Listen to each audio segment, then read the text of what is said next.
Heavy, thick sheets of snow came down that night, swallowing the small town whole in complete silence. It blanketed every street, every rooftop, every flicker of life beneath a cold, white shroud. Cars sat abandoned, roads disappeared under the weight of winter, and wind howled through the darkness like restless ghosts searching for warmth. At the edge of town, behind a crooked picket fence nearly buried in snow, stood a little wooden cottage. Smoke curled lazily from its chimney, the only sign of life amid the storm. Inside, an elderly woman named Margaret sat quietly by her fireplace, her knitting needles clicking softly in rhythm with the crackle of the flames. Her silver hair was neatly pinned back, her wrinkled hands steady despite the storm raging outside. She had weathered many winters in that home, but this one felt heavier, colder, not just in weather, but in spirit. Her husband had passed years ago, and her children now lived far away, their lives too busy for small-town winters. The silence pressed in, broken only by the ticking clock and the sigh of the fire. That evening, as the blizzard intensified, Margaret bowed her head and whispered a simple prayer, that everyone out there in the cold might find warmth and safety. Little did she know her prayer was about to be answered in the most unexpected of ways.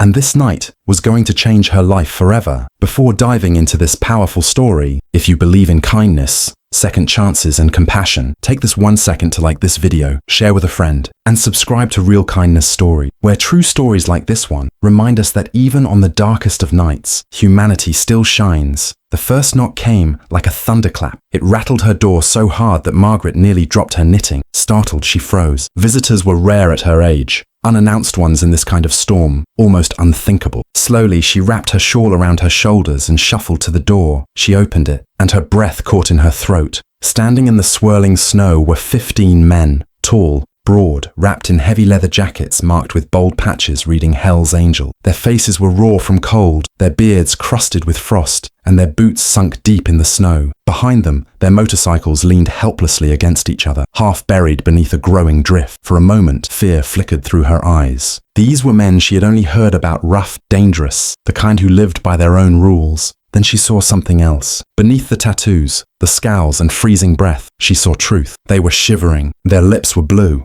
and though fierce, their eyes were tired. Margaret stepped aside without a second thought and uttered simply, "Come in, before you freeze to death." The men exchanged uncertain looks. Most people locked their doors when they saw them coming, but this fragile, kind-eyed woman had just opened hers without hesitation. One by one, they stepped inside, stomping snow from their boots, their sheer presence filling her tiny living room until the walls seemed to close in around them. First, it was the warmth of the fire that welcomed them, then the smell of home, bread and smoke, a faint sweetness of wood polish. The air was thick with something so unfamiliar to them, kindness. Margaret didn't waste a moment. She shuffled to the kitchen, pulling open cabinets and gathering whatever food she could find. Bread, a few cans of soup, leftover stew from her dinner. It wasn't much, but she served it with the energy of someone who'd been waiting for company all along. The bikers sat uncomfortably. What men filled highways with thunder now sat small on her flower-patterned couches and older wooden chairs. They were not used to softness, nor were they used to being seen as human. As the warmth filtered into their bones, however, and the storm pounded harder upon the doors, something inside the room began to thaw, not merely the ice on their boots, but something deeper in their hearts. That night, as the blizzard raged on, kindness and chaos sat side by side, a fragile old woman and 15 hardened riders, bound together by nothing more than the warmth of a single fire. The bikers stayed overnight, their gruff voices softening as they told Margaret bits of their tale. They had been riding from state to state when the storm had them trapped on the highway. The motels were full, the roads were closed, and their bikes were freezing solid in the cold. With no place to turn, they would have never made it to morning without shelter. Margaret listened quietly, her soft eyes steady, as she poured more coffee and laid out extra blankets she had tucked away over the years. Slowly, the room grew warm with the fire, and something else, something softer. They fell asleep one by one, the hardened men curling up on couches and rugs, even against the wall, huddled under her old quilts, smelling faintly of lavender and thyme. Heavy snores filled the small house amid the crackle of the fire. Margaret watched them for a while longer, a smile tugging at her lips. She had never had sons of her own, but tonight, it felt as though life had sent her 15 of them, rough around the edges, each one human, vulnerable, and alive. By the time dawn finally came, the world outside sparkled under a new layer of snow. The storm had passed, leaving behind a silent beauty. The bikers awoke slowly, rubbing the sleep from their eyes,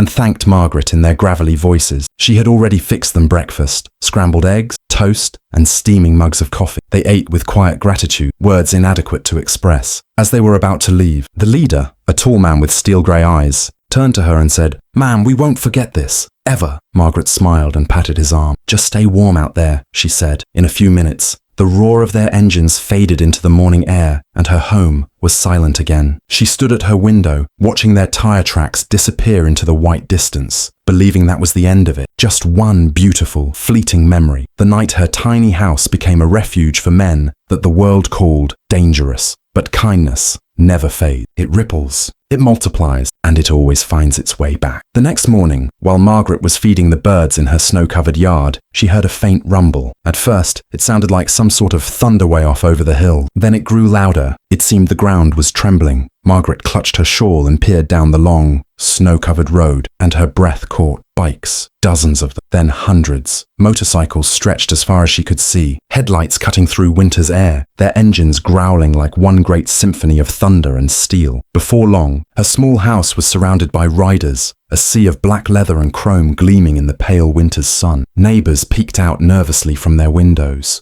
unsure of what was happening, but Margaret just stood there, frozen in awe. It was the same leader from that night, dismounting his bicycle and coming toward her, smiling, not a smirk, no smolder, but a smile of gratitude. And in his hands, he had something unexpected, a bouquet of fresh flowers, somehow found in the heart of winter. "We told the brothers what you did for us," he said. "Word spread. You gave us shelter when no one else would. We don't forget things like that." And then Margaret saw the rest. Off their bikes, the riders unpacked groceries, boxes of clothes, warm blankets, and stacks of firewood. Some had brought tools to fix her fence, shovel her driveway, repair the old squeaky porch door. For hours they worked together, transforming her quiet yard into a flurry of laughter, noise, and life. Her home, once lonely and still, was alive again, filled with the warmth of gratitude, the sound of humanity at its best. On that day, Margaret knew a powerful thing. Kindness always circles back. What she had given so freely, never in expectation of return, had returned to her 100-fold. To a world often cold and divided, she found even the roughest of hearts can be compassionate. The Hell's Angelsmen so many feared showed the side few ever see: loyalty,